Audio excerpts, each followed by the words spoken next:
పాండవులు అరణ్యవాసం ముగించుకొని అజ్ఞాతవాసం చేయవలసిన సమయం వచ్చింది. వారు 12 సంవత్సరాల అరణ్యవాసం ముగిసింది. 1 సంవత్సరం అజ్ఞాతవాసం చేయవలెను. సో వారు ఆలోచించి మత్స్యరాజ్యమును అజ్ఞాతవాసానికి అనువైనదిగా గమనించారు. వారు ఒక ప్లాన్ చేశారు. ఒక్కొక్కరుగా మత్స్యరాజ్యంకు వెళ్ళవలెను. అందరూ ఒక్కసారిగా వెళ్ళకూడదు, వెళితే తెలిసిపోతుంది అని.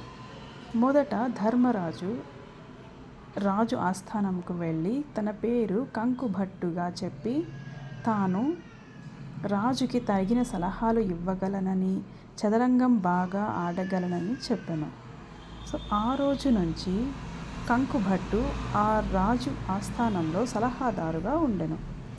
కొద్ది రోజుల తర్వాత భీముడు రాజు వద్దకు వచ్చి తన పేరు వలలుడుగా చెప్పి తాను వంటలు బాగా చేస్తానని చెప్పి రాజుగారి వంటశాలలో చేరాడు.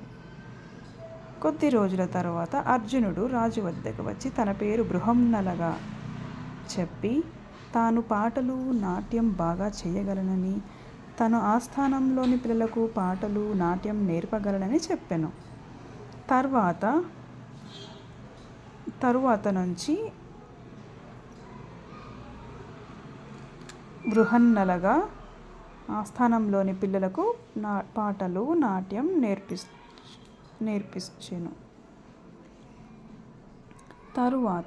కొద్ది రోజుల తరువాత నకుల సహదేవులు తాము గుర్రములను గోవులను బాగా చూసుకుంటామని చెప్పెను.